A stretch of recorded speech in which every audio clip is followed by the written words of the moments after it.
Good afternoon or evening, everybody, and welcome back to another weather forecast by Adrian. And in this video, we're going to be looking at the severe weather threat that's possible this Monday across portions of Tornado Alley and the plains that just got hit extremely hard. There is already a large enhanced risk and slight risk, so a lot of confidence pretty far out by the SPC, and the models are showing a very favorable setup for severe weather in these areas. That's exactly where we're looking at the tornado threat, hail risk, and wind threat, and generally the areas where we could possibly see the worst severe weather. Again, it is 3 days out, so we're not going to be going crazy into detail with this risk, but definitely just looking at the overall uh, setup as possible. But without further ado, let's go ahead and get into the video. So, as you can see, we do have already a very large day 3 risk. Again, with 3 days out, we already have, I would say this is a lot of confidence from the SVC. You can see this rather extensive area where this is possible for severe weather. Again, we do have a really large trough and low or upper level low coming in that's actually already across parts of the western United States. So we can already see this coming in, but enhanced risk all the way from nearly the border of Oklahoma with Texas all the way up towards portions of southeastern Nebraska. Again, a lot these areas just got hit pretty significantly not too long ago, last or earlier this week here. So again, that's why there's going to be a lot of coverage on these on the severe weather outlook, because again, these areas just got absolutely hammered, and the fact there's already another good setup possible for these areas is rather concerning. But again, areas like Oklahoma City and just outside Kansas City near Lincoln, and then as well areas like Lincoln, Nebraska, Topeka, Kansas, and areas like that. The Oklahoma City Metro, those are the main areas we're looking out for in that enhanced risk, which again includes already 5 million people. Tulsa, Wichita, Lincoln, Topeka, and Oklahoma City all in that risk. And then we have a very large slight risk, which would more than likely be extended by day 2 than day 1. So we could even see an extent or an expansion to the enhanced risk as well. Slight risk includes all the way from Texas all the way to South Dakota. So we're starting to see this, typical May plains outlooks where we're seeing kind of not just specifically towards the Oklahoma area and Kansas area, but it's now becoming a lot more widespread. So this is going to be a rather large setup, so that's why I am covering it. Even though it is 3 days out, 7 million people in this slight risk, including areas like Kansas City, Springfield, and Omaha. The probability for this is, of course, going to be a 30% hatched. So we do it. There is a lot of confidence from the SBC already. 3 days out, we have a super large 30%, but not only that, but a super large hatch risk, including even areas in the 15%. So hatch risk includes actually a almost 10 million people here, including Oklahoma City, Kansas City, Omaha, Tulsa, Wichita, very, very big cities. And then those areas in that 30% hatch again is where we have that enhanced risk. So a large area of significant severe weather possible on Monday. And like I said, it is a really large setup. It definitely does look like it will. This 30% hatch will more than likely really be for areas like such as wind, and I wouldn't doubt we even have an enhanced risk for tornadoes as we get to tomorrow. So more than likely a 10% hatch for tornadoes tomorrow, and then probably 30% hatch for wind, and maybe a 30% for hail. Again, overall, it looks like a really good setup in the SVC. Of course, does have a lot of confidence, as we can see with this overall large 30% chance. Let's go ahead and get into the overall setup. So I'll be using the GFS here as I cover this, possibly even tomorrow, or maybe even during day 1. I'll be looking at more of like areas like the HRRR and DAM and stuff. But let's go ahead and look at the overall setup. Like I said already, there is that upper level low that is going to be responsible for this severe weather. So you can see already coming off California and parts of the Pacific Northwest, it is a very, very strong upper level low and a very strong 500 millibar trough, seeing up to nearly 90 knots at 500 millibars. Of course, at this point, it's still, for the most part, positively tilted. Again, you can see it's, again, a really large and meridional setup. And then, of course, as we go on through tomorrow and then early, right before Monday, this starts to become it starts to mature, and it starts to become a little bit more negatively tilted as we get towards now part of Sunday. So by Sunday, it's going to be actually a rather fast moving system. You can already see it is becoming now negatively tilted. So that's going to be seeing, we're going to be seeing your Vort Max. That's where we're going to be seeing your really strong rising air. And that's, of course, going to carry on all the way into Monday. So now Monday is going to be the severe weather threat. That's going to be the day of the severe weather outbreak. So let's go ahead and get into Monday by 18Z. You can see a really meridional, like upper level low and trough, 500 millibar trough. So it's going to be really strong, very mature. We are going to be seeing a lot of really upper level shear with this system. So that's going to be one of the pros of the severe weather outbreak or a severe weather setup, is that there is going to be a lot of upper level shear, which will definitely help with the maturity. And that's what will really help with the overall like amount of vorticity we will be seeing in this. So even then, 3 days out, factors such as those are really starting to pan out here for its favorability when it comes toward tornadoes and stuff like that. So 18Z you can see, and we're starting to see in that little enhanced risk, which is around right. I'm not going to drop the best, but that was definitely a little too big. But in that little enhanced risk right here, that's we're going to be seeing by 18Z already, starting to see around 45 knots, and even parts of Kansas and Nebraska by 18Z already seeing nearly 60 knots in the upper level, in the upper atmosphere. And then as we get towards now 21Z here, now you're starting to see a little bit more extensive, and as well you can see those strong you can see these strong southwesterlies start to push their way northeastward. So we are going to be seeing, at least in the 500 millibar in the upper level part of the atmosphere, we are going to be seeing those winds kind of come from the southwest. You're going to be seeing around 59 knots, 60 knots, anywhere from around 50 to 60 knots, which is really not terrible whatsoever. And then by 0Z, that's when we start to see parts of like Kansas and Oklahoma starting to really intensify when it comes to the upper level winds, around 63 knots. Maybe in some parts we can get up to 70 knots, but that'll be a little bit less widespread. But overall, you can see a really good setup here. Again, a really strong upper level low, negatively tilted, very meridional. So there is going to be, again, a lot of instability. There's going to be a lot of vorticity, a lot of spin in the atmosphere. And there is going to be a good amount of upper level shear as we get now towards the overnight. So it could be even seeing a significant overnight threat. But again, 57, 58 knots, definitely really favorable, as long as the lower levels also pan out. So if the lower level and upper level can pan out, definitely a really good possibility for some significant severe weather. But overall, again, a really widespread. You can see up to Nebraska, even parts of South Dakota and Iowa can even get some significant severe weather. That'll be more of a wind threat and some hail. The main tornado threat when it comes to like the overall setup favorability will be across Oklahoma, Kansas, even parts into Nebraska, and even parts of northern Texas. That's where you're going to see more favorable conditions for stuff like tornadoes and hail. But as you go a little bit more north, you're going to be seeing a little bit more conditions that favor more of winds. But again, you can't rule out the possibility for some scattered tornadoes and stuff like that.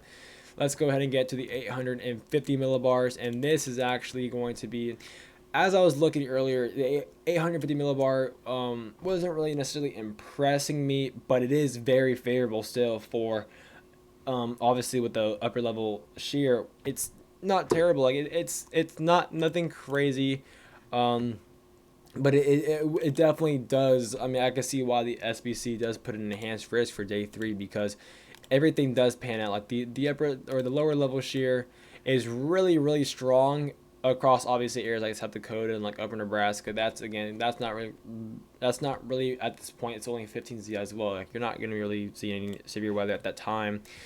But I mean, it really wasn't impressing me that much. The lower level shear here, like by 18Z, you can see. I mean, like it's not bad. Don't get me wrong. It really isn't that bad. But 37 knots. 33 knots across parts of southern Oklahoma, and 29 knots, 31 knots. But this is early on. It actually does get a little bit more favorable as we get later on to around 21Z and then eventually 0Z. So early on, we're not going to be seeing the best shear necessarily, but as we get into the overnight threat, it will obviously get a little bit better. So obviously you're going to be more worried for that overnight threat when it comes to this setup here. So across parts of Nebraska and Kansas, again, that upper part of the enhanced risk, we are seeing just below 40 knots in the lower part of the surface at 850 millibars. And then going down to portions of like Oklahoma and Texas, going to be seeing anywhere from around 30 to 35 knots in the lower levels. And that is going to be coming, for the most part, just southwesterly. It's going to be close to the due south, but it's going to be a little bit more from the southwest. So we're not going to be seeing kind of that perfect perpendicular vectors compared to 850 to 500 millibars. but they are still going to be perpendicular. But they're another thing is, compared to this, we're not going to be seeing crazy veering as well. Like, there's not going to be extremely strong veering with this system either. There is going to be decent veering, like I said, but again, there are still, since it is 3 days out, there are still a little bit of flaws in this setup. But overall, for the most part, it is very favorable. I mean, as we get to the thermos, which I'll show you in a little bit, everything does look really good for like a 30% enhanced risk. But there are still some small things that, are a little bit sticking out to me, but it isn't really concerning when it comes to like ruining the system. But like I said, by the overnight, it does actually intensify a little bit. We can see maybe even up to 45 knots in some areas. So you can see this overnight threat will definitely be apparent, like I said earlier, in parts of like Kansas, Oklahoma, and parts of Texas. We're not going to be really too worried about areas up north in that slight risk as of right now. Again, there is a possibility that the enhanced risk could obviously expand a little bit, but really for tornadoes specifically, like for the tornado outbreak potential, more worried down here. You can see around 30 to nearly 40, even possibly surpassing 40 knots at 850 millibars. And again, with that, around 60 to maybe 70 knots at 500 millibars. Definitely really good setup when it comes to the amount of shear and stuff like that. For parts of Oklahoma, Kansas, and even parts of Oklahoma or Texas, sorry. It's not terrible. We'll just click a sounding just so I can show you guys the overall comparison. So again, here in this sounding, obviously 3 days out, but shear does look to be still a little bit on the lower side, and then it obviously really intensifies in the upper atmosphere, which you would expect. So again, as of now, it is not impressive. Like, it's not screaming like huge outbreak as of now, but again, it does still look pretty favorable. Here, just a little bit better, 35 up to even 70 knots at 8 kilometers above the surface. But you can kind of see by the overall like photograph, there's not crazy veering where like it's like going like this. Like, there's not crazy veering where it's kind of going like that. So again, it's not screaming huge outbreak, like crazy outbreak, moderate risk, high risk, anything like that. But it does obviously look like an enhanced worthy risk. And like I said, we're still 3 days out, so we can't be expecting really everything to look perfect this far out. But like I said, it does look like it would verify an enhanced risk, or it would verify an enhanced risk, which is again is what we have so far. So let's go ahead and now look at the thermos. And this is actually the impressive part. This is one of the pros of this setup as of now. It looks like the thermos are a little bit more favorable when they compared to the shear and stuff like that. So let's go ahead and get to now, and this will be due part because it is going to have that really strong 500 millibar jet stream to really bring in storm or moisture from parts of like Mexico, and even Mexico, and generally the areas a little bit southwest of this risk, and even parts of deep South Texas. We will have, again, like I said, a decent 850 millibar flow, which will also help bring in moisture from Gulf of Mexico. So we're going to be seeing a lot of moisture convection from these from the trough and from the jet. So by 18Z, you can see obviously we're going to be seeing due southerlies on the surface. So again, that will obviously be perpendicular towards the 500 millibar and a little bit perpendicular, nearly parallel in some parts with the 850 millibar. So we are going to be seeing, again, really good surface vectors. Obviously, you would prefer southeasterlies, but that'll be a little bit closer to the low pressure. So since it isn't that close to the low pressure, we are going to be seeing, for the most part, due southerlies. But again, 18Z are already seeing a lot of moisture here. 71 degree dew points in some parts already by 18Z. But again, you can see Oklahoma and Texas are cooking in the thermos, like just plenty of moisture with those really warm temperatures. We're going to be seeing a lot of instability, and it's going to be like a boiling pot ready to really basically like, how do you say, explode or ready to ignite by the time we get towards the evening. So there's going to be a lot of cape, a lot of moisture. Let's go ahead and just click a sounding here just so you guys can see like the amount of instability we're going to be seeing here across parts of Oklahoma. So again, by 18Z, remember this is 18Z, we're already having parts across Oklahoma having nearly 2,300 mixed layer cape. So, and then nearly 3,000 surface-based cape. So again, really good thermos by 21Z, which is where we're really starting to see this threat start to ignite, especially as this year starts to become a little bit more variable. If I click it, if it works here, there we go, 21Z. Now you can see this really widespread kind of just pool of extreme moisture, just a huge pool of moisture, and you can see a really strong warm sector, like a really large warm sector. And then this starts to become a little bit now more north towards parts of Kansas. And now in Kansas, we're starting to get nearly 70-degree dew points. And again, mainly for the most part, dew southerlies across the majority of the warm sector. But again, Texas, Oklahoma, Kansas, really looking good thermo-wise. Um, let's go ahead and just look across southeast Kansas. So as you can see, look at that. There you go. Extreme amount of instability, nearly 3,600 surface-based CAPE and nearly 2,500 mixed layer CAPE. A lot of instability. We're going to be seeing some decent lapse rates around 7.1 for a surface of 3 kilometers, and then in the middle part of the atmosphere, you're going to be seeing nearly almost 7.8. So not terrible hail. I mean, it looks like a decent hail threat as well with the lapse rate, but we're definitely gonna be seeing that huge instability with again nearly 3,600 surface CAPE. Again, like I said, we're not going to see an extreme amount of veering. I know we're not going to get too crazy into this because it's 3 days out. But like I said, not going to be seeing a lot of veering here. Southerly on the surface, and then it starts to be slightly veer a little bit, and then it kind of just isn't veered really that much. That's why the hodograph isn't necessarily impressive here. But again, it's 3 days out. Not going to be really worried about all that as of now. But again, there's still a little bit of things that are not making this like a huge like definite moderate risk or anything like that. But again, looks pretty good. And then by 0Z, you can see that moisture is still just kind of just stalling there across parts of Oklahoma and southern Kansas. So that's where you're going to be seeing your more favorable thermos. And then you can start to see here, I guess you're going to start seeing, you're going to start really seeing your wind-based cold pool storms up towards Kansas and Nebraska. So that's where you're seeing more of your wind threat. But could be seeing some cold pool storms up there, and then more of your tornado overnight threat down here across Oklahoma, Kansas, maybe in parts of Missouri and northern Texas. So really good thermos. Let's go ahead and click maybe just something right here across Oklahoma near the metro area of OKC. Again, really good. This one actually has a lot better profile when it comes towards the hodograph and the shear. You can see 46 knots from surface to 6 kilometer bulk shear, and then bulk shear from 8 kilometer to 55, and then nearly 66 knots at the cloud layer. So again, this is a little bit more of a better. So again, we will probably see a more favorable shear interaction with the rest of the setup at the overnight threat with that 850 millibar strengthening. Again, 2,700 mixed layer CAPE. So again, gonna be seeing a lot of instability here. We're not gonna, like I said, we're not gonna get too crazy into like the tornadoes and hail and all that since it is so far out. But again, this is definitely a really favorable thermo setup for severe weather.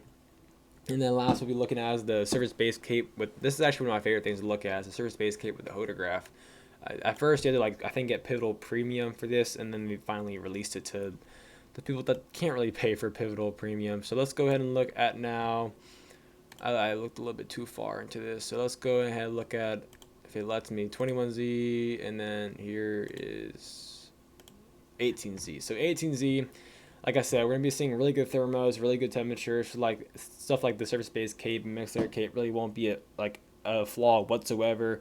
The main thing that we're really looking for is just having a little bit more shear on this, but other than that, thermos are really good. By 18Z, seeing spots already with nearly 3,300, maybe even 3,400 surface-based CAPE across parts of Oklahoma. But again, as you can see with these photographs, the strong shear, or the really strong, more upper level shear hasn't really kicked in yet. So you're going to see this more small photographs. But by you get to 21Z, then you start to see this shear start to come a little bit more. And as well, you can see it really more. You can really see by the end of the photograph, we're having more stronger upper level shear. Like I said, lower level shear is going to be a little bit of a flaw in the early part of the setup. But look at these surface-based CAPEs. So it's going to basically be like a warm hot tub, or it's more like a warm or a really hot volcano just ready to erupt. Like you're going to be seeing all these ingredients and mixed layer CAPE and surface-based CAPE just kind of build up throughout the day until we start to get, of course, that shear. And then we finally get that convection. So by the time the convection really blows up, we're going to be seeing just a really good, favorable amount of instability here, which is why this is a really significant threat. And that's what the SBC is really kind of looking at. There's going to be so much instability.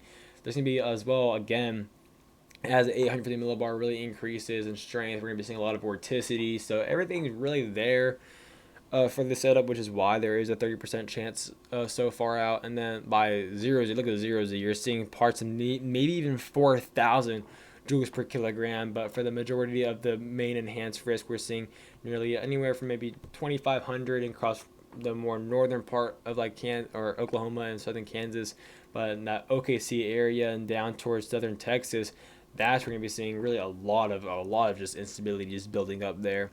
So if we look at the sounding, you're seeing nearly 3,700 SB cape and 3,300 mixed layer cape, so just a ton of instability.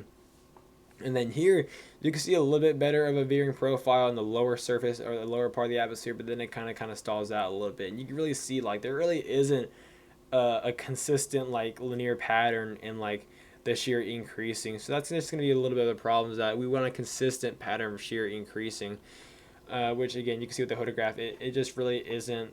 The wind profiles are a little bit questionable, but the wind profiles that we have now are still verifying an enhanced worthy risk, but we just need to look at it a little bit closer to really get into great detail. But that's what I have for this video. Again, I will get a little bit more into depth when we get a little bit closer and actually look at like tornadoes and hail and wind threat.